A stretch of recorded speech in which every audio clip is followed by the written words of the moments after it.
Maka bagaimana kita belajar tasawuf itu bukan hanya sekedar membaca kitab yang tertulis, yang disusun oleh ulama-ulama kita.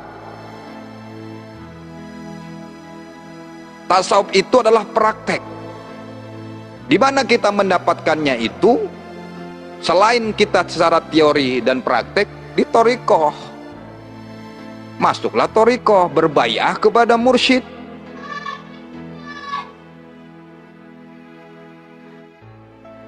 Jadi belajar tasawuf itu bukan hanya sekedar membaca, mendengarkan YouTube,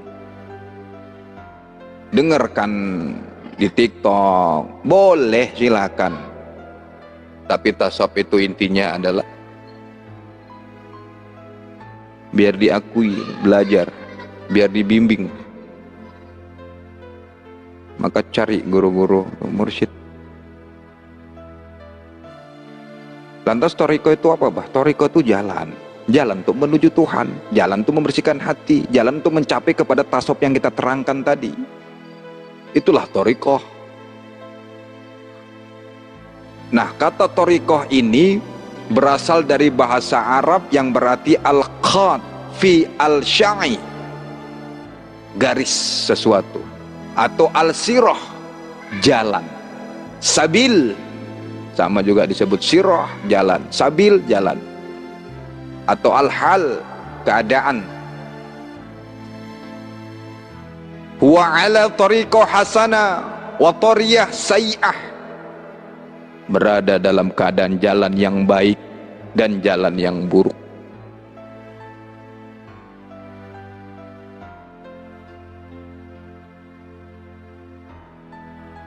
Jadi kalau dalam tasawuf itu,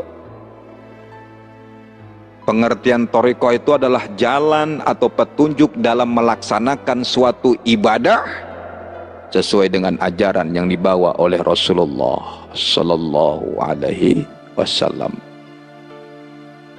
Astaghfirullah Rabbal baraya, astaghfirullah minal khataya, astaghfirullah Rabbal baraya, astaghfirullah minal khataya, astaghfirullah Rabbal baraya, astaghfirullah minal khataya. Assalamualaikum warahmatullahi wabarakatuh. Alhamdulillahi wa kafa. Salatu wassalamu ala Sayyidina Muhammadin al-Mustafa wa ala alihi wa sahbihi ahli sidqi wal wafa, amma ba'd.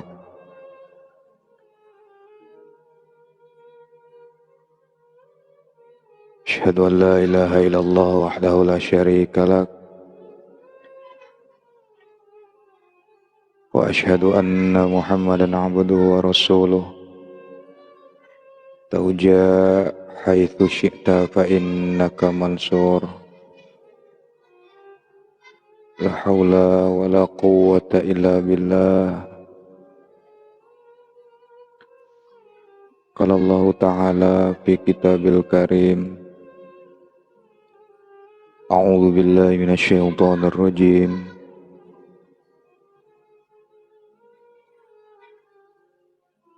Bismillahirrahmanirrahim. Walaqad awhayna ila Musa an asri bi'ibadi fa'adrib lahum tariqan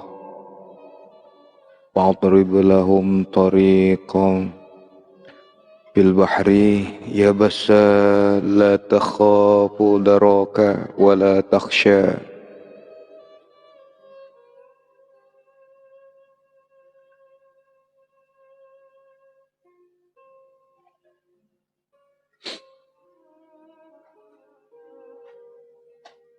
Puji syukur pada Allah Subhanahu wa taala. Senantiasa kita panjatkan kehadirat Allah. Sore hari ini kita masih diberikan kesehatan, nikmat iman dan Islam. Salam dan salawat mari kita hadiahkan kepada baginda Rasulullah Muhammad sallallahu alaihi wasallam. Assalamualaikum ya Sayyidi ya Rasulullah. Allahumma salli ala Sayyidina Muhammad wa ala ali Sayyidina Muhammad. Kiranya kita semua mendapatkan syafaat dari beliau di dunia ini, lebih-lebih di akhirat kelak. Amin ya rabbal alamin. Para asatidz, para habib, para kiai, para gus yang mungkin melihat live acara kajian sore hari ini, mohon doanya para sahabat-sahabatku, saudaraku di mana saja berada, yang aku cintai, yang aku sayangi karena Allah.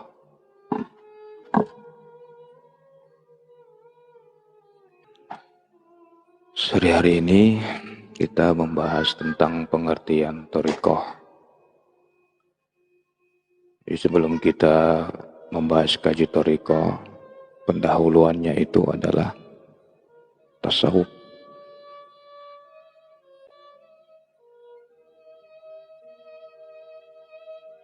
Ilmu tasawuf ini adalah salah satu cabang disiplin ilmu dalam Islam. Tasawuf ini banyak istilah dari tasawuf ini, gelaran seperti ilmu hati, ilmu batin, laduni, asrar atau ilmu rahasia, ilmu hakikat, zauqi atau ilmu rohani, ilmu ihsan, tazkiyah, al-suluk, al-kasyaf, bisa juga disebut ilmu ikhlas.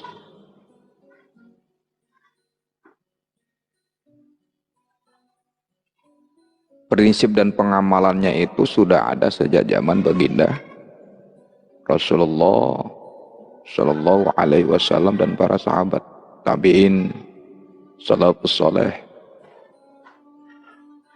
Walaupun istilah tasawuf tersebut dulu belum dikenali dan digunakan secara khusus.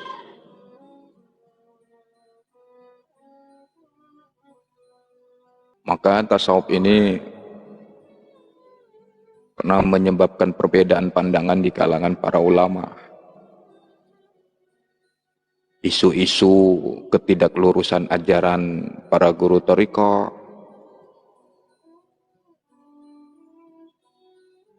zikir yang diamalkan adalah oleh orang-orang tasawuf itu dipandang negatif dan ditolak oleh sebagian ulama.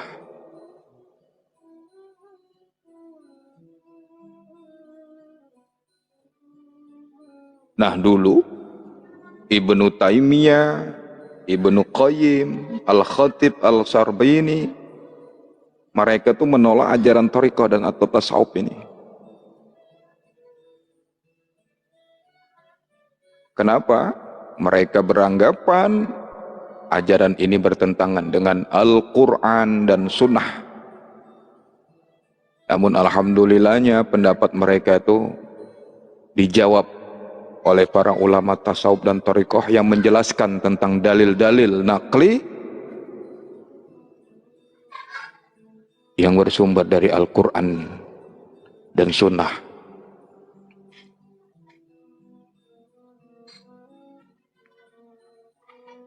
Lantas apa pengertian tasawuf ini? Kalau kita lihat dari dua sudut pandang. Pertama, asal usul kata atau bahasa. Pertama, istilah tasawuf itu berasal dari kata sofa. Sofa itu artinya suci, bersih, jernih, bening. Maka dengan istilah ini Esensi tasawuf itu terletak pada perjuangan, kesungguhan, usaha, proses menyucikan batin, menyucikan jiwa, proses menyucikan nafs.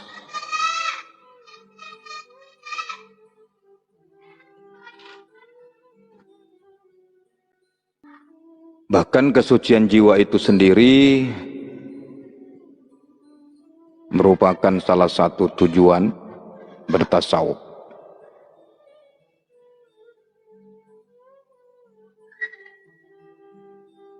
Jadi tujuan tasawuf itu adalah untuk menyucikan jiwa. Tasawuf itu tujuannya untuk menyucikan batin, bukan tambah kotor batinnya. Semakin belajar tasawuf semakin kotor hatinya.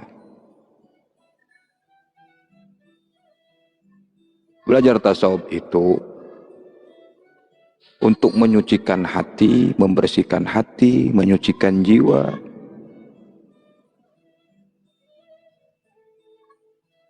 Supaya apa? Kalau hati nafsu itu bersih, maka mudahlah dia mengenal dirinya, dan dia akan mengenal Tuhannya yang Maha Suci.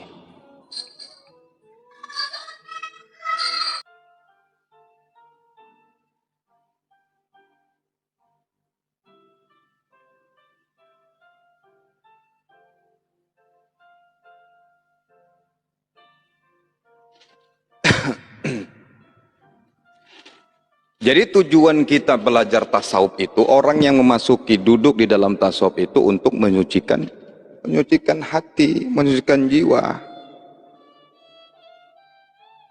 Kalau hatinya sudah bersih, maka dia akan terjaga lisannya, pandangannya, berusaha dia untuk ke situ.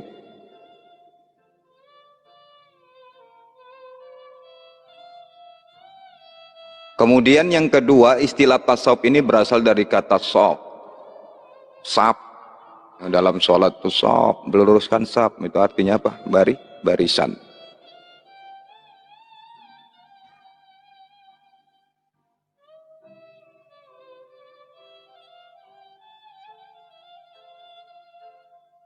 Jadi orang-orang sufi, orang-orang yang tasawuf itu selalu merapatkan barisan dan memilih barisan yang terdepan.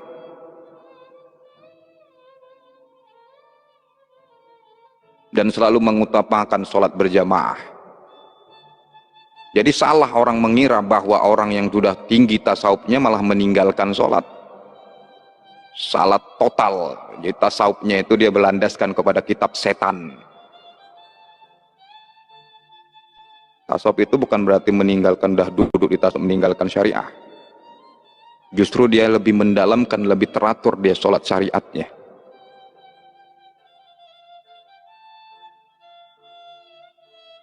Memperhatikan tempat bersih atau tidak, itu kan pelajaran fikih itu. Wuduknya nggak pernah lepas, itu kan bab syariat itu. Jadi orang tasawuf itu selalu menjaga wuduknya. Supaya apa? Supaya dia belajar dari wuduk syariat itu, dia menghakikatkan kalau aku rajin secara syariat, secara johir aku berwuduk, mandi junub, istinja selalu ketika ada najis. Maka dia belajar dari situ. Kenapa hatiku tidak aku wuduin? Itulah tasawuf itu. Makanya kita tanya orang-orang sudah pernah khalwat, suluk itu. Justru mereka itu memaksimalkan, mempraktekkan syariat itu. Orang suluk itu nggak boleh putus wudunya itu. Nggak boleh tidak sholat berjamaah.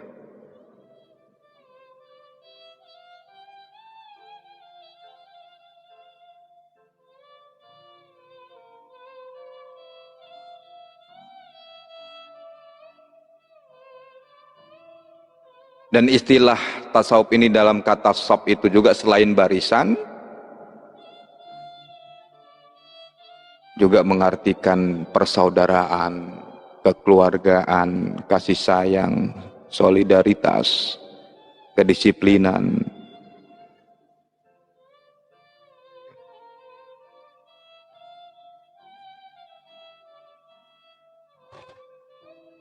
Dan mereka melakukan itu berlandaskan melandaskan dalil. Dalam As-Saff ayat 60 ayat 4 Allah berfirman, Bismillahirrahmanirrahim. Innallaha yuhibbul ladzina yuqatiluna fi sabilihi saffan ka'annahum bunyanun marsus.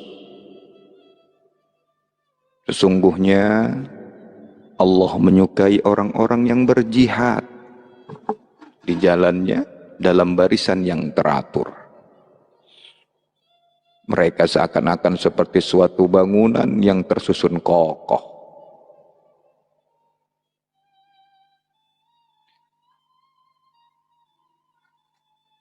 Kemudian istilah tasawuf itu berasal juga dari kata sofwa.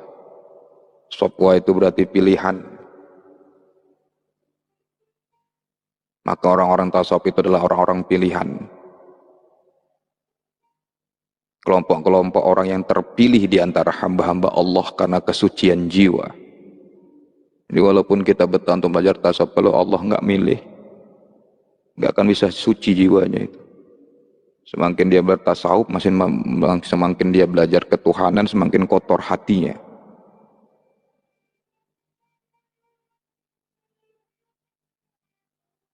Belajar tasawuf itu semakin suci, semakin berubah, semakin tidak peduli dengan hal-hal yang menghalanginya, dan semakin dia dekatnya kepada Allah Subhanahu wa Ta'ala.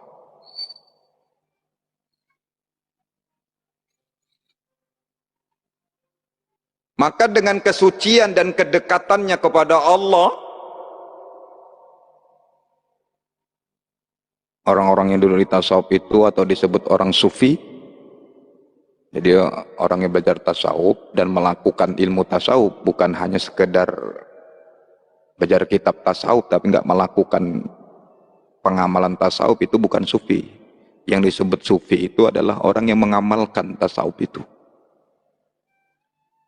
Jadi mereka itu memiliki kekuatan spiritual untuk menjalani hidup yang tulus, hidup ikhlas, menjalani hidup yang pasrah, menjalani hidup yang berserah diri kepada Allah, dan berusaha mereka itu menjadi tauladan dan panutan umat.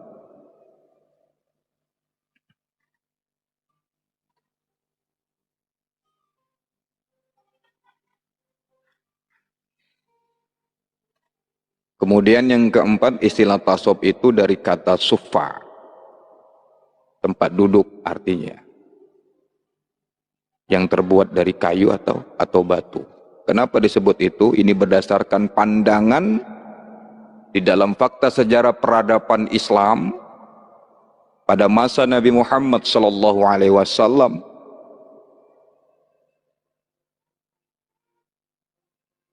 Nabi Muhammad itu berkhalwat di mana? Di atas batu. Jadi kalau Nabi Muhammad dulu disebut berkhalwat di Gua Hira itu kapan sholatnya? Sholat. Kemudian Sunan Gunung Jati, Sunan Kalijaga itu selama 3 tahun itu duduk di pantai itu. Sholat nggak sholat. Beliau itu bukan duduk kan sampai 3 tahun begitu. Waktunya sholat beliau sholat. Nanti duduk lagi.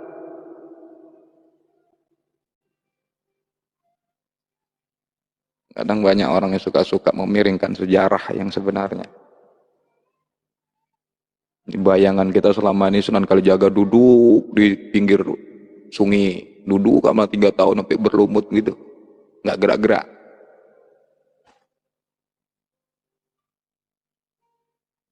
Waktunya beliau azan sholat ya sholat, duduk lagi, begitu khalwatnya.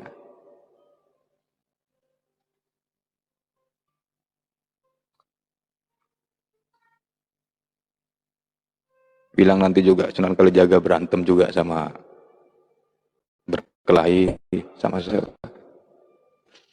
Prabu Siliwangi. Aduh, mereng-merengkan sejarah.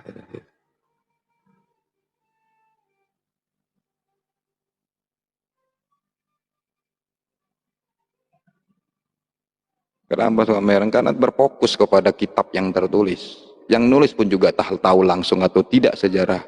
Yang tahu langsung nampak menyaksikan itu atau tidak. Tanya sama sumbernya. Kemudian yang kelima, istilah tasawuf berasal dari kata teosofi. Teosofi ini berasal dari kata Yunani, Theo, yang berarti Tuhan, dan sophos itu berarti hikmah. Jadi teosofi itu berasal hikmah ilahiyah atau kearifan Tuhan. Maka orang yang bertasawuf mengamalkan amalan tasawuf yang diturunkan oleh guru-guru mereka itu diturunkan hikmah dari Tuhan atau kearifan Tuhan, mengenal Allah.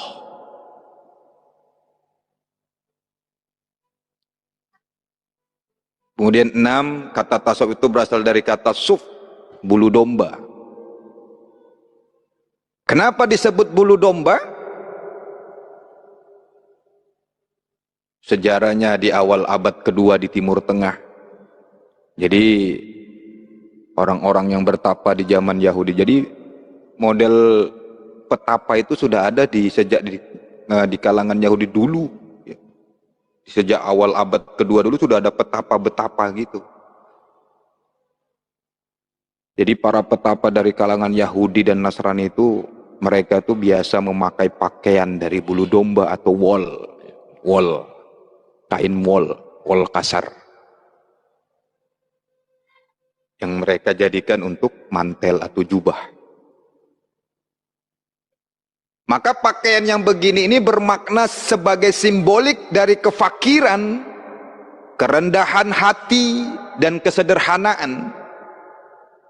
Orang yang belajar duduk tasawuf itu untuk belajar merendahkan hati, fakir, sederhana.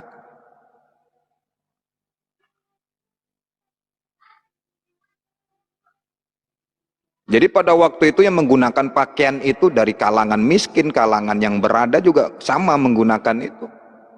Jadi ibarat kita haji ataupun umroh, pakaiannya sama, tidak ada orang nomor satu.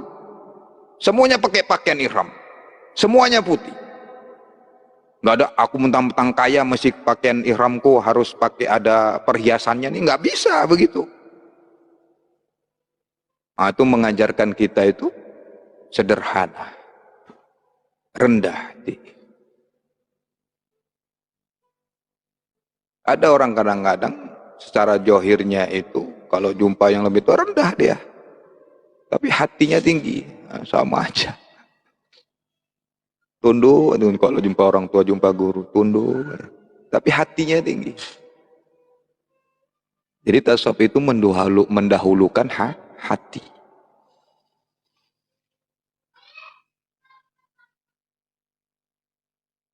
Nah, yang perlu diketahui buat kita semua adalah tasawuf itu bukan berarti menolak dunia, bukan meninggalkan dunia, melainkan menyadarkan manusia bahwa dunia adalah modal atau bekal hidup di akhirat sebagai ladang akhirat. Bukan berarti menolak dunia. Kalau menolak dunia, dia juga kita pakaian beli perlengkapan sholat juga pakai harta. Mau zakat juga pakai harta. Gimana meninggalkan dunia, menolak dunia begitu? Berangkat haji pakai harta. Ada juga memang yang pakai duit berangkat haji, ada juga.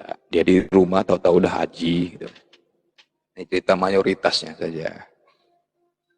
Bukan berarti meninggalkan, menolak dunia, tetapi menyadarkan manusia bahwa dunia adalah modal atau bekal hidup di akhirat. Kehidupan yang kekal itu bukan di dunia, tetapi di akhirat.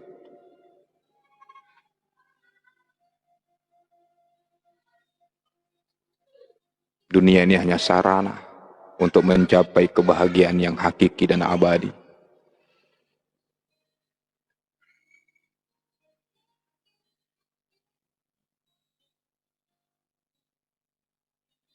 Mari sedikit kita mengulang tentang mengkaji. Ini sebelum ke thariqah, dalil-dalil thariqah ya. Mengulang dan mengkaji huruf-huruf di dalam huruf bacaan kalimat tasawuf.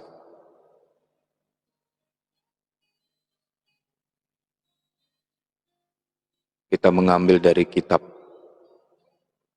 Sirul Asrar yang disusun oleh Wali Kutub Sultanul Aulia Asy-Syaikh Asy-Syarif Abdul Qadir Al-Jailani Al-Hasani.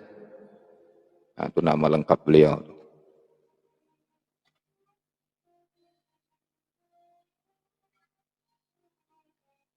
Beliau membahas dalam kitab ini dari huruf-huruf tasawuf. Pertama huruf ta. Ta itu berarti taubah. Pintu taubat. Orang yang mau masuk belajar tasawuf berarti dia mau tobat. Nah, itu titik. Tobat dari segalanya. Meninggalkan lembah-lembah, comberan-comberan, membersihkan hati. Pintu tobat. Kadang-kadang walaupun kita mau coba tobat naik dari comberan itu ada saja panggilan-panggilan itu biasa. Itu biasa. Nabi Muhammad SAW ketika mau mirat aja panggilan kanan, Muhammad tunggu sebentar. Tapi Nabi Muhammad tak menoleh, tenang aja beliau, nggak noleh, nggak lihat. Udah lewat panggilan kiri lagi dipanggil, Muhammad tunggu sebentar. Nabi Muhammad tak menoleh, tenang saja, tetap menghadap ke depan. Kemudian panggilan di depan tuh nenek-nenek tua pakai perhiasan, itu gambaran dunia. Manggil juga, Muhammad, berhenti sebentar. Nabi Muhammad tetap aja anteng. Apakah situ sudah selesai panggil? Belum, rupanya di depan mau masuk pintu langit dunia, langit pertama, dijegat lagi sama ibrit yang lebih dahsyat. Begitulah gambaran kita ketika kita mau duduk di tasawuf untuk mengenal Allah. Semakin naik panggilan itu akan menggoda kita.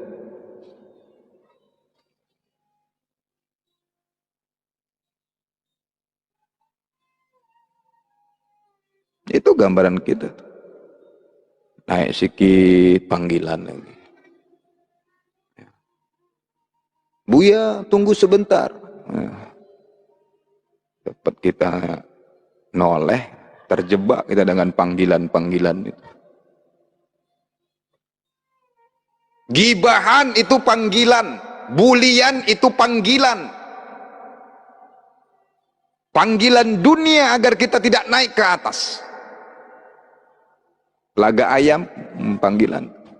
Main game, panggilan. Panggilan-panggilan ini banyak benar nih. Oh, bukan hanya dari luar saja, dari keluarga, dari dalam sendiri, panggilan-panggilan tuh ribet. Kalau kita nggak tahan di situ, jatuh lagi kita. Itulah disebut dengan titian siratul mustaqim yang diibaratkan oleh apa?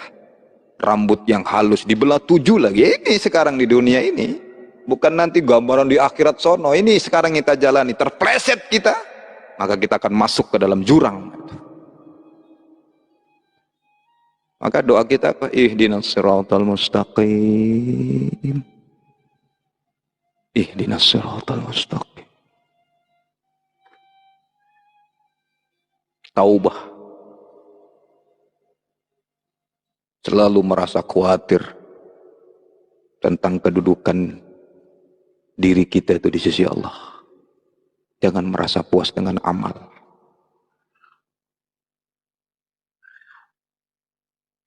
Nah, pengertian tobat di sini meliputi 2 macam. Tobat lahir dan tobat batin.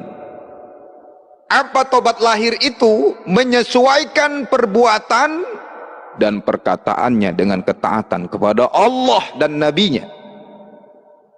Sedangkan tobat batin itu, itulah disebut tasfiyah al-qalbi. penyucian hati dari sifat-sifat yang tercela.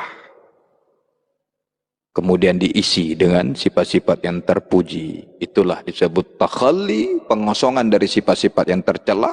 Kemudian diisi dengan tahalli, diisi dengan sifat-sifat yang terpuji. Itu usahakan, baru tajalli. Itu pelajaran dalam tasawuf. Maka inti dari taubat itu adalah mengerahkan hati sepenuhnya untuk sampai kepada tujuan utamanya. Ilai anta maksudi waridoka matlubi. Tujuan kita itu. Kemudian dari kalimah tasawuf itu tadi yang kedua sot, tasawuf. Sot ini sudah kita bahas tadi. Sofa ya, bersih, bening, sama aja.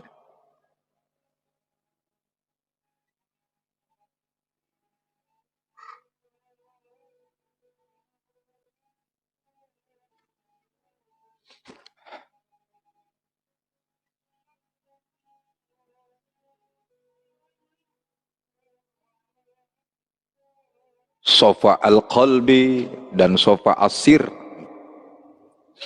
Secara garis besarnya itu dari huruf shad.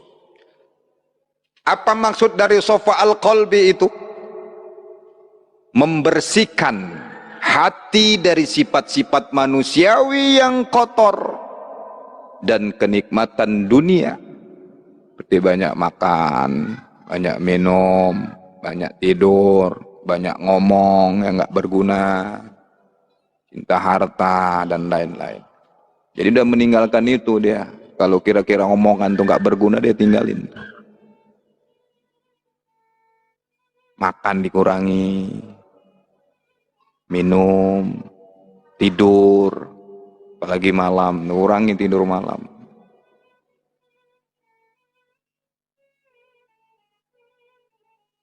Banyak diam, belajar diam. Tasawuf itu untuk mengetahui belajar diam. Diam aja. Jangan mulut diam, hati ngeromel, sama aja. Diam mulutnya tapi hatinya ngerundel. Diamlah, hatinya juga diam. Ruhnya yang berzikir. Nah itu dia. Diamnya itu berisi, bukan tak berisi. Bukan diam geblek.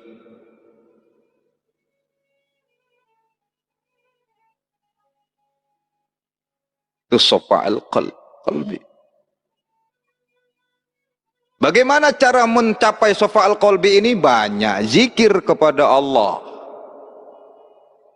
Innal mu'minuna alladzina idza dzukirallah wajilat qulubuhum wa idza wa idza tuliyat alaihim ayatuhu zadatuhum imana wa ala rabbihim yatawakkalun. Sesungguhnya orang-orang yang beriman itu adalah mereka yang apabila disebut nama Allah, masih sebut nama Allah saja itu, gemetarlah hati mereka. Itu masih sebut nama Allah saja, gemetar hati. Iya bah, waktu abah ngomong Allah tuh gemetar hatiku bah. Banyak kebelit kencing aku bah. Oh lain cerita itu. Gemetar kebelit kencing itu beda. Atau gemetar nggak makan gitu, beda lah. Digemetar karena menyebut Allah. Gemetar hati. Itulah orang, ciri-ciri orang yang beriman. Dan apabila dibacakan kepada mereka ayat-ayatnya, maksudnya ayat-ayat Allah, dibacakan ayat-ayat Allah, bertambahlah iman mereka karena ayat-ayat itu, dan kepada Tuhanlah mereka bertawakal. Benar, ciri orang beriman itu mendengarkan namanya Allah saja gemetar. Sampai dibacakan ayat-ayat Allah Jadi ayat-ayat Allah ini bukan saja yang tertulis. Jadi kita diajarkan dengan ayat yang tersirat, yang tidak tertulis ini, melihat langit, bumi, gemetar hati kita. Ayat-ayat Allah yang kita pandang. Diceritakan tentang laut, pepohonan, gemetar, itu ayat-ayat Allah juga. Gemetar hati kita. Gemetar hatiku bah. Nengok kuntilanak, oh, lain lah itu. Gemetar nengok kuntilanak.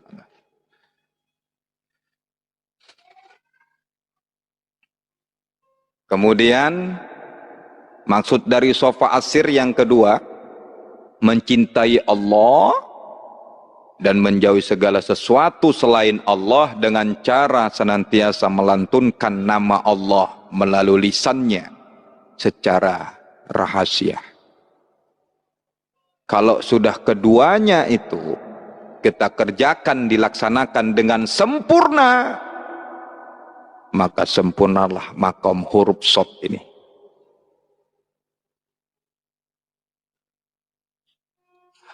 Kemudian huruf waw dari kalimah tasawuf.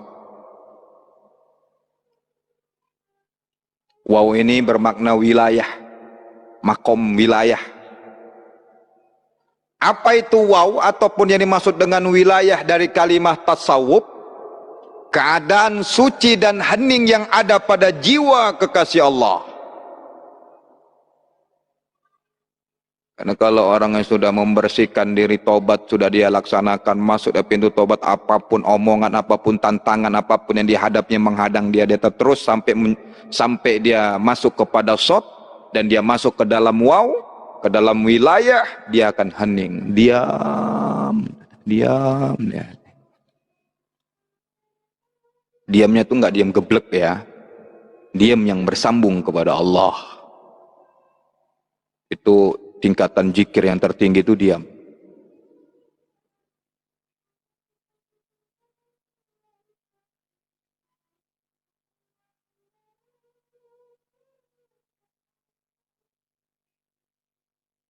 Maka keadaan ini tergantung pada kebersihan seseorang yang tercermin di dalam Al-Quran. Nanti bisa dibuka di dalam surat Yunus ayat 62.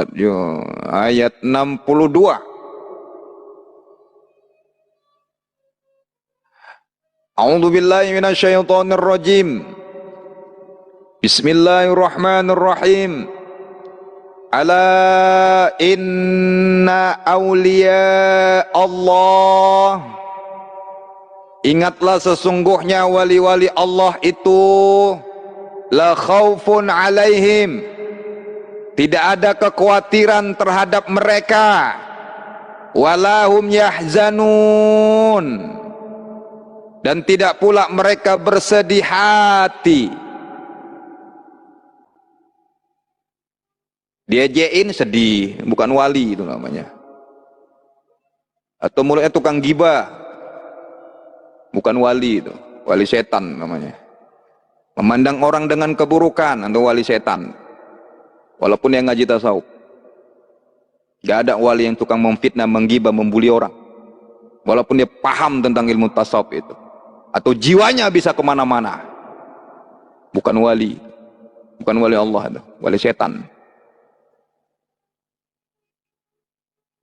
Lahumul busra fil hayatid dunya wa fil akhirati la tubdila li kalimatillah dzalika huwal fawzul azim huwal fawzul azim. Bagi mereka berita gembira di dalam kehidupan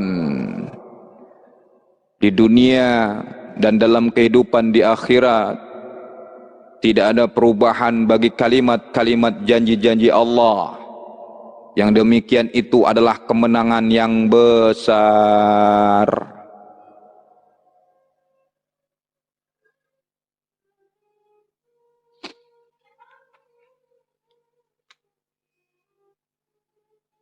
Maka orang yang sampai pada tahapan wilayah ini, huruf waw, mereka mendapatkan kesadaran dan cinta sepenuhnya dari Allah Subhanahu wa ta'ala.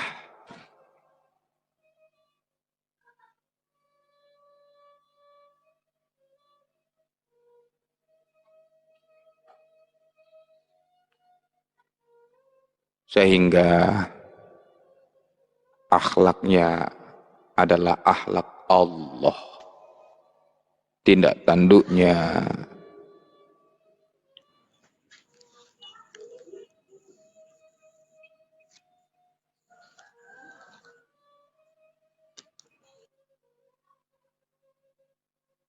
sesuai dengan kehendaknya.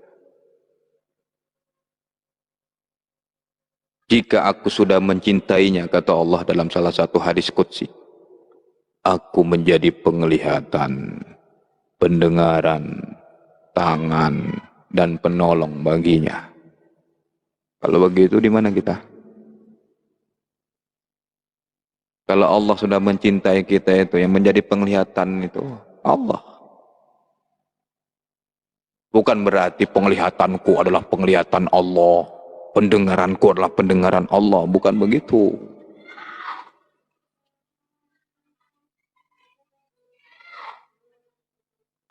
Kemudian huruf yang terakhir dari kalimat tasawuf adalah fa.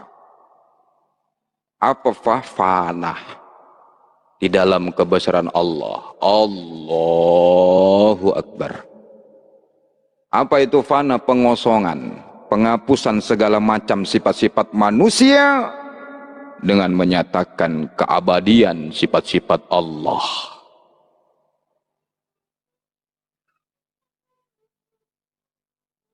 Maka kefanaan manusia akan abadi atau bakoh bersama Allah dan keriduannya. Maka orang yang sudah sampai ke fa ini pantaslah Allah memanggilnya. Ya ayyatuhan nafsul mutmainnah. Ya. Jadi ketika orang belajar tasawuf itu berarti dia mau tobat,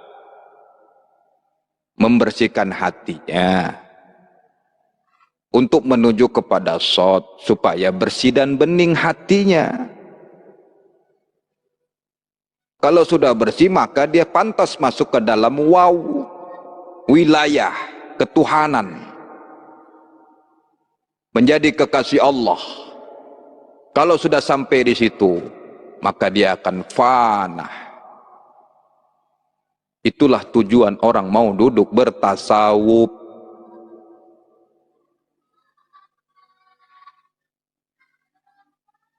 Maka bagaimana kita belajar tasawuf itu bukan hanya sekedar membaca kitab yang tertulis, yang disusun oleh ulama-ulama kita. Tasawuf itu adalah praktek. Di mana kita mendapatkannya itu? Selain kita secara teori dan praktek, di thariqah. Masuklah thariqah, berbaiah kepada mursyid.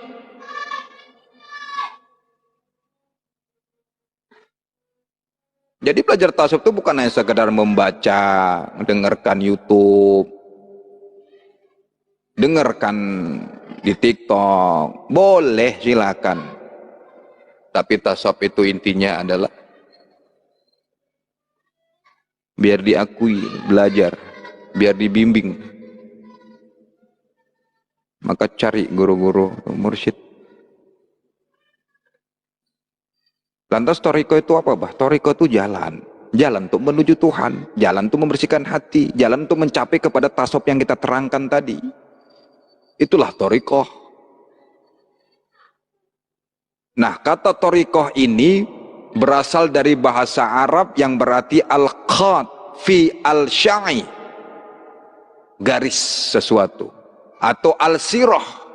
Jalan. Sabil. Sama juga disebut sirah, jalan. Sabil, jalan. Atau al-hal, keadaan. Huwa ala tariqah hasana wa tariyah sayyah. Berada dalam keadaan jalan yang baik dan jalan yang buruk.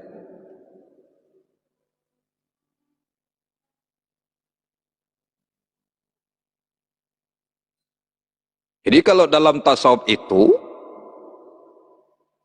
Pengertian toriko itu adalah jalan atau petunjuk dalam melaksanakan suatu ibadah sesuai dengan ajaran yang dibawa oleh Rasulullah Sallallahu Alaihi Wasallam, yang dicontohkan oleh beliau, yang dikerjakan oleh para sahabat, tabi'in, tabi'in, dan sampai turun menurun sampai kepada guru-guru, ulama-ulama, secara bersambung berantai hingga pada masa saat ini. Guru-guru kita yang mendapatkan warisan sampai kepada Rasulullah Sallallahu Alaihi Wasallam. Jadi toriko ini juga disebut jalan kerohanian yang khusus bagi orang-orang yang berjalan menuju kepada Allah, yang menjalankan berbagai rintangan, peningkatan rohani di dalam berbagai makam. Jadi orang yang udah tingkat makom nanti dicoba gitu, naik lagi makomnya, diuji lagi, begitu.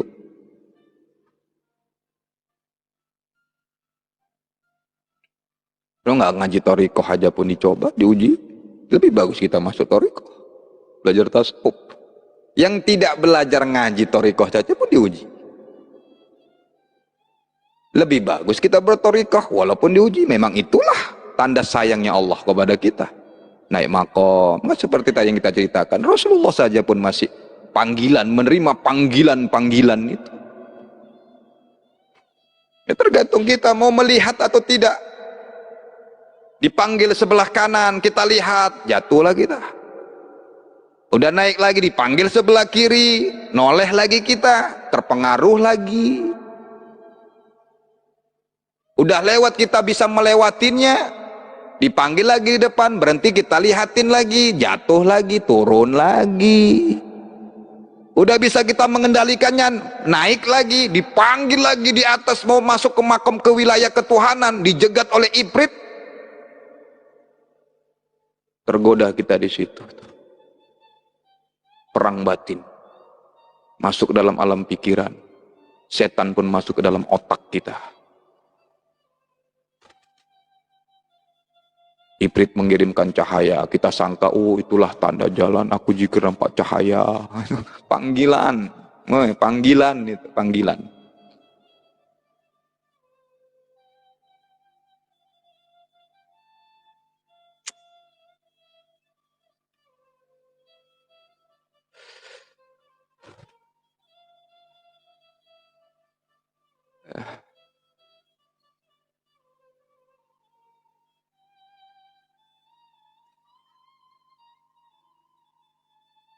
Di awalnya, toriko itu hanya berupa jalan atau cara yang ditempuh oleh seorang sufi secara individual. Kemudian, para sufi mengajarkan pengalamannya kepada murid-muridnya, baik secara sendiri pribadi, privat maupun global. Dari sinilah terbentuk suatu torikoh, yang artinya jalan menuju Tuhan di bawah bimbingan seorang guru. Terus kemudian dikembangkan, dilembagakan menjadi sebuah organisasi torikoh. Jadi torikoh ini bukan aliran apa gitu, torikoh bukan. Dia lembaga, majelis. Ya Islam juga. Dia bukan bergap-gap, itu tidak. Hanya sebagai tanda saja.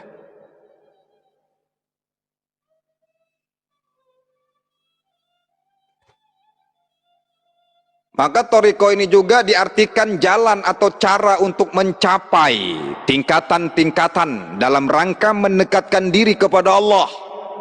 Maka melalui cara inilah seorang sufi dapat mencapai tujuan peleburan diri dengan nyata. Fana fi al-haq. Orang yang mengikuti toriko itu berarti melakukan olah olah batin, bukan perang batin.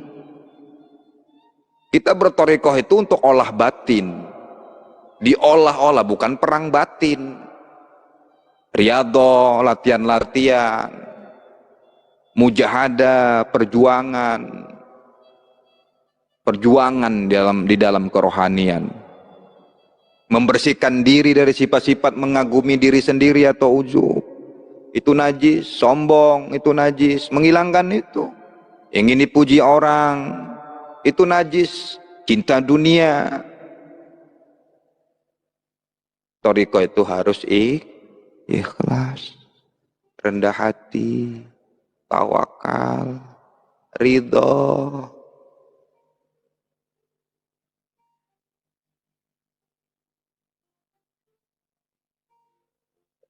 Nah, di Indonesia ini banyak thariqah. Kalau di Indonesia ini 45 thariqah yang diakui. Ya.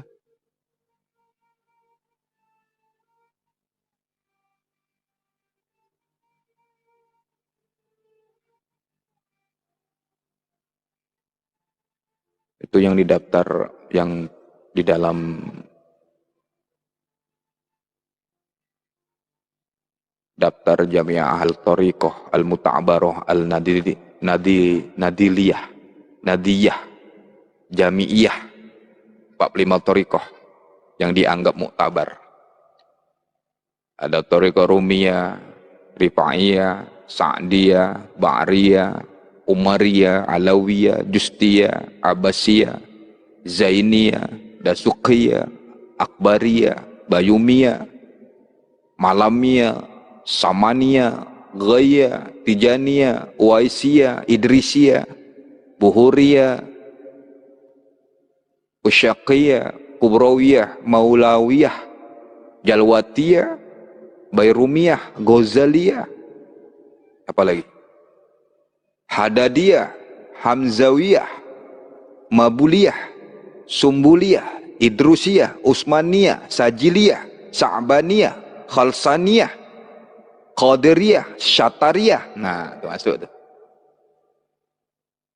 Khalwatiyah, Baghdasiyah, Suriyah, Ahmadiyah, Aisyawiyah, Turukil Akbaril Auliyah, Qadiriyah wa Naksabandiyah, Khalidiyah wa Naksabandiyah, Ahli Mulazamil Quran wa Sunnah, wa Dalili Khairati wa Ta'almi Fatil Qaribi.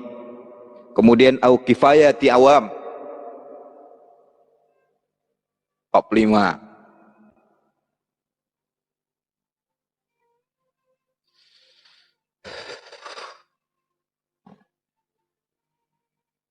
Nah, lantas ada nggak dalil-dalil thariqah ini, bah? Nih, kita terangkan. Supaya orang nanya itu.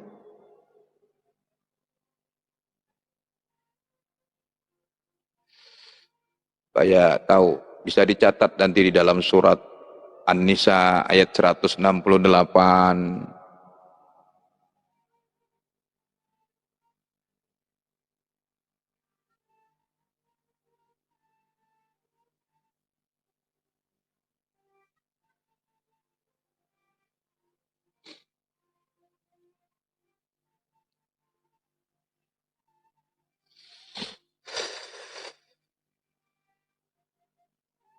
Innal ladzina kafaru wa zalamu lam yakunillah liyaghfira lahum wa la liyahdiyahum thariqa.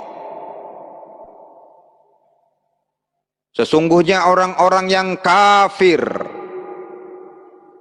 dan melakukan kezaliman, Allah sekali-kali tidak akan mengampuni dosa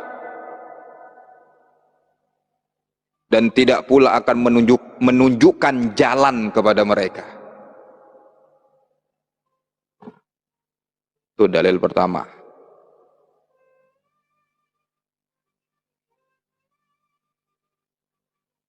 Dalil yang kedua di dalam surat An-Nisa juga ayat 169.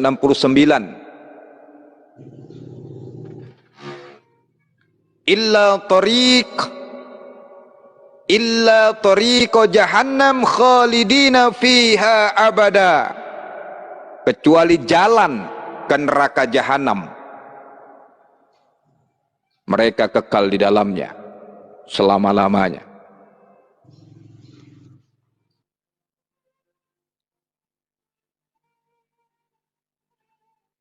Wa kana dzalika 'ala Allah yasira. Dan yang demikian itu adalah mudah bagi Allah.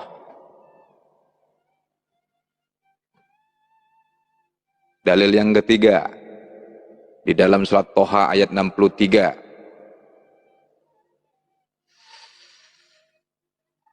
Qalu in hadzani lasahirani yuridani ayyukhrijakum min ardikum bisihrihima wa yajdhaba bitariqatikumul mutla.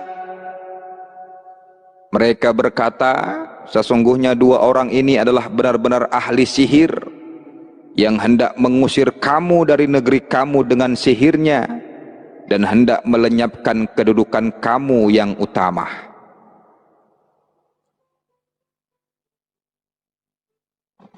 Di ayat 77-nya di dalam surat Toha, walaqad auhayna ila Musa an asri bi'ibadi fadrib lahum tariqa fil bahri yabasal la takhafu daraka wa la takhsha. Dan sesungguhnya telah kami wahyukan kepada Musa, pergilah kamu dengan hamba-hambaku Bani Israel di malam hari, maka buatlah untuk mereka jalan yang kering di laut itu. Kamu tak usah khawatir akan tersusul dan tidak usah takut akan tenggelam. Peristiwa ketika Nabi Musa alaihissalam itu mau menyeberangi Laut Merah.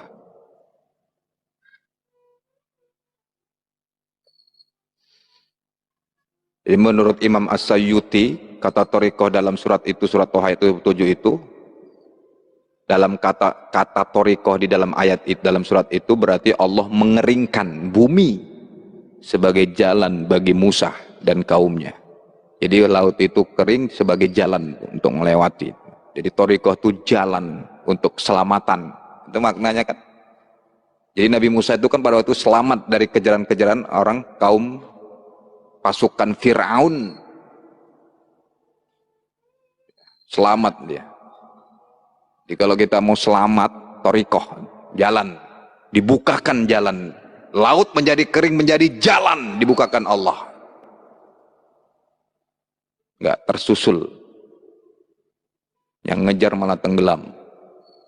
Jadi kalau kita berthariqah dibuli, yang bully itu tenggelam jadinya nanti itu. Maka diam aja, ikuti aja petunjuk Allah dan gurunya.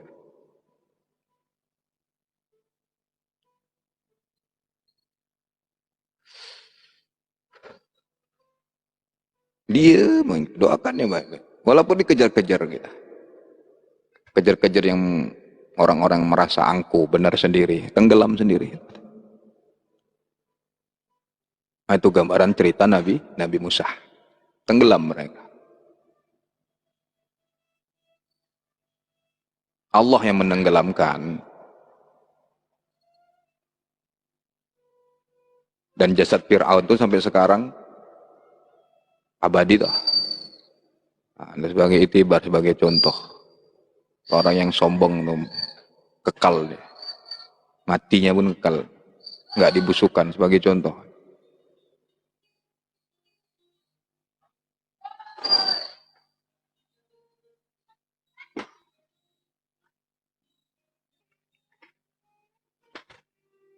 Kemudian di ayat 104-nya, nahnu a'lamu bima yaquluna idh yaqulu amsaluhum tariqah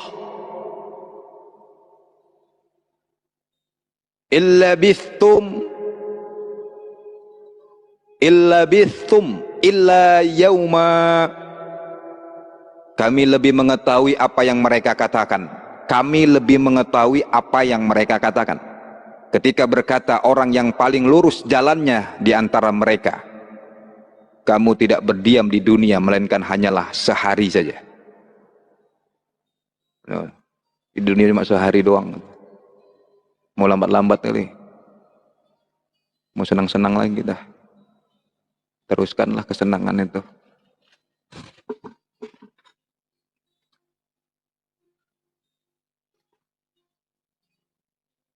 Jadi toriko dalam surat Toha ayat 104-nya ini itu mengartikan arti toriko di dalam ayat itu jalan. Ada ahli tafsir yang mengatakan jalan yang lurus.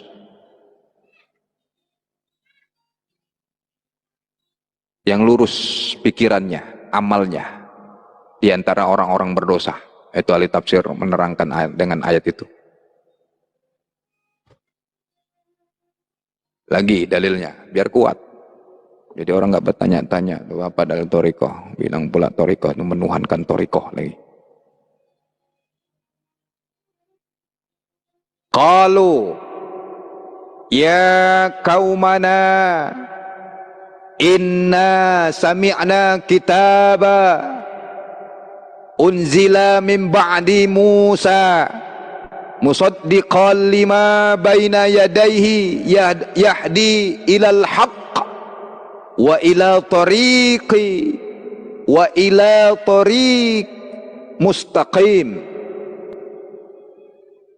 Mereka berkata, hai kaum kami, sesungguhnya kami telah mendengarkan kitab Al-Quran yang telah diturunkan sesudah Musa, yang membenarkan kitab-kitab yang sebelumnya, lagi memimpin kepada kebenaran dan kepada jalan yang lurus. Jadi toriko dalam ayat ini, dalam surah Al-Ahqaf ayat 30, yang dimaksud dengan toriko di situ adalah jalan, yaitu agama Islam. Jadi agama Islam ini adalah jalan yang lurus. Kalau mau selamat, Islam dan menjalankan tasawuf. Tasawuf itu ya Islam, Islam itu ya tasawuf. Tasawuf itu apa? Ya syariat, ya toriko, ya hakikat, ya ma'rifat. Itu tasawuf, itulah Islam.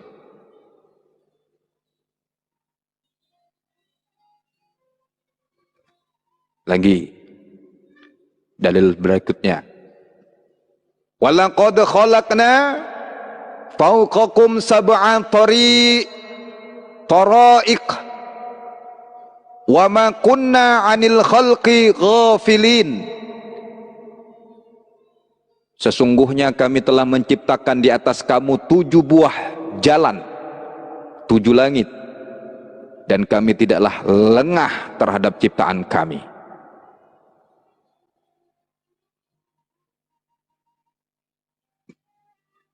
Jadi dalam surat Mukminin ini ayat 17, kata tara'iq itu menurut Imam As-Suyuti artinya langit.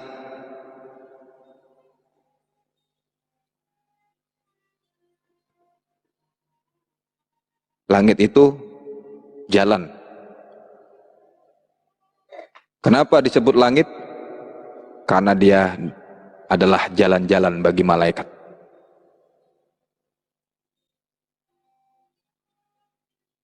Lagi di dalam surat Jin ayat 11,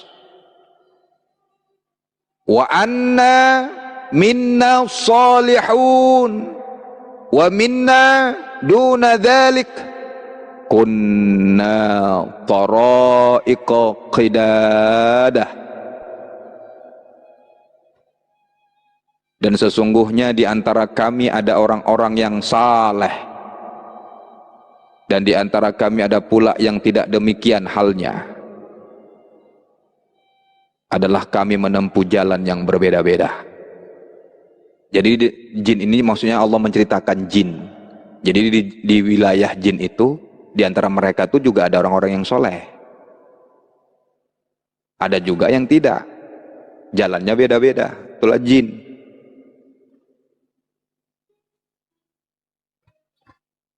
Ya. Jadi jin itu suka beda-beda, jalannya beda-beda. Di alam jin juga beda-beda tuh jalannya. Ada yang soleh, ada juga, ada yang tidak. Gitu.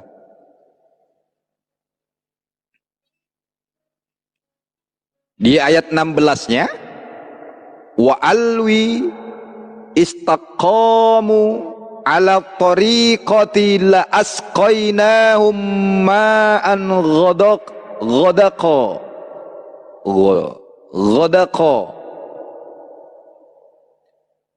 Dan bahwasannya jikalau mereka tetap berjalan lurus di atas jalan itu, maksudnya agama Islam, benar-benar kami akan memberi minum kepada mereka air yang segar, rezeki yang banyak. Maksud kata thariqah di ayat ini, di ayat 16-nya ini, kata thariqah itu adalah jalan kebenaran dan jalan keadilan. Kalau para jin-jin itu jalan kebenaran, maka Allah akan memberikan rezeki kepada mereka.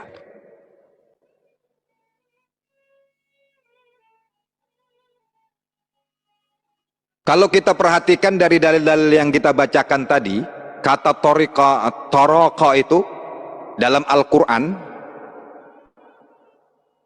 ada bentuknya thariq, itu jalan yang ditetapkan atau jalan yang dilalui oleh manusia, itu namanya thariq.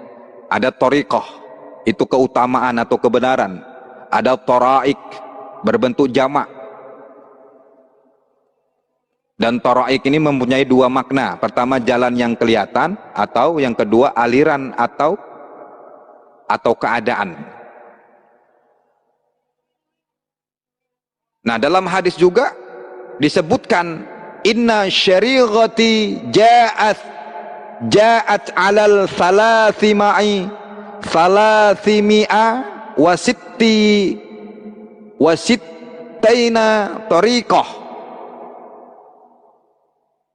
ma salak ahad minha illa najah.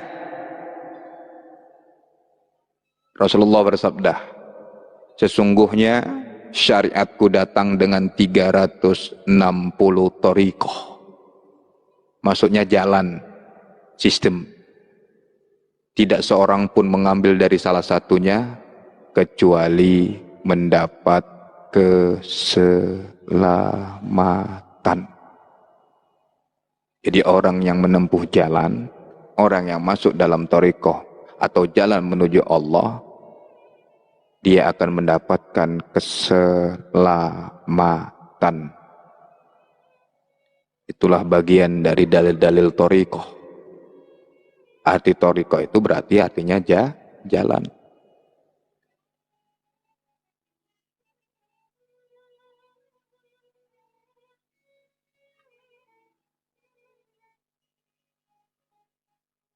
Jadi thariqah itu ya memang ada dan dipakai sebagai jalan untuk mendekatkan diri kepada Allah.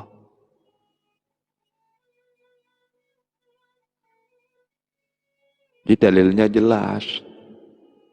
Mereka guru-guru kita itu membuka lembaga thariqah itu adalah mereka-mereka yang mendapatkan warisan dari guru-gurunya sampai sahabat, sampailah kepada Rasulullah SAW.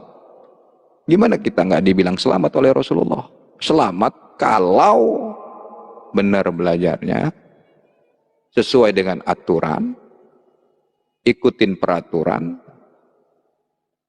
patuh, sami'na wa ta'na, jalanin, lewatin.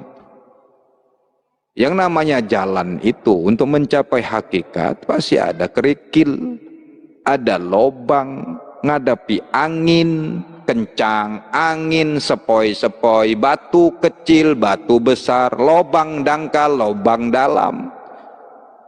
Tergantung kita melihatnya.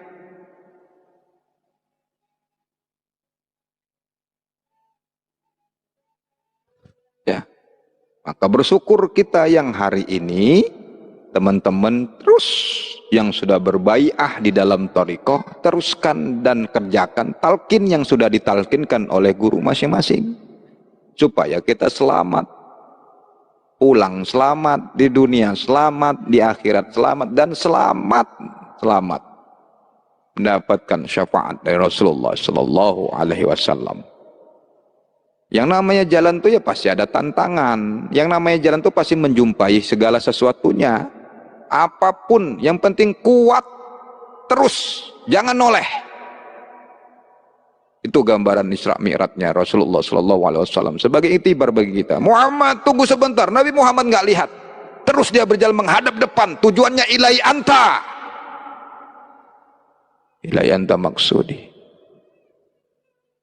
Dibully, mau digibain, mau dijelek-jelekin, mau dicaci maki, nggak peduli. Ilai anta maksudi. Aku mau bertobat. Aku ingin menuju Allah. Itu itikadnya. Jangan cengeng. Belajar tasawuf makin cengeng. Bersihkan hati. Yang penting kita pedulikan hati kita ini. Sucikan hati dan jiwa kita.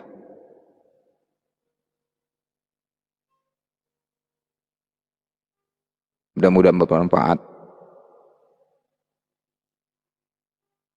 Semoga kita dapat terus belajar. Belajar, belajar, dan belajar. Iqra. Ya. Iqra. Baca. Kita belajar tasawuf, belajar thariqah itu untuk membersihkan hati, menyucikan jiwa, untuk menuju kepada yang maha suci. Kita tidak bisa menghadap kepada yang maha suci kalau diri kita masih kotor, masih bawa-bawa najis. Terus kita berusaha untuk wudu'i hati kita. Mandi junub jiwa kita terus setiap saat. Allah, Allah, Allah. Hati kita terus kita isi. Banyak diam dalam berzikir kepada Allah.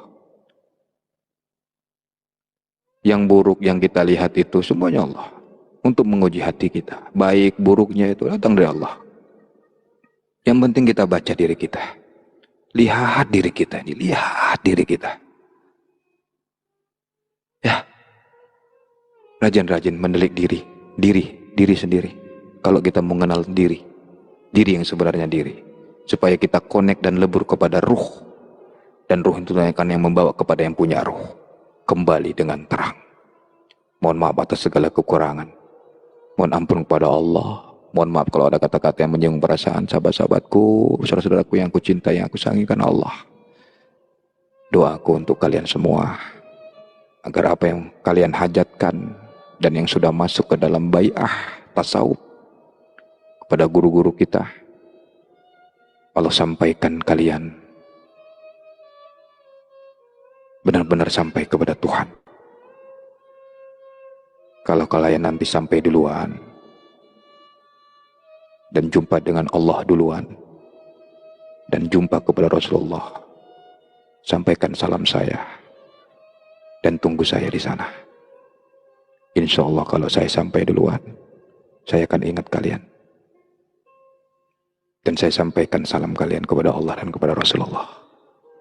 Assalamualaikum warahmatullahi wabarakatuh. Waalaikumsalam.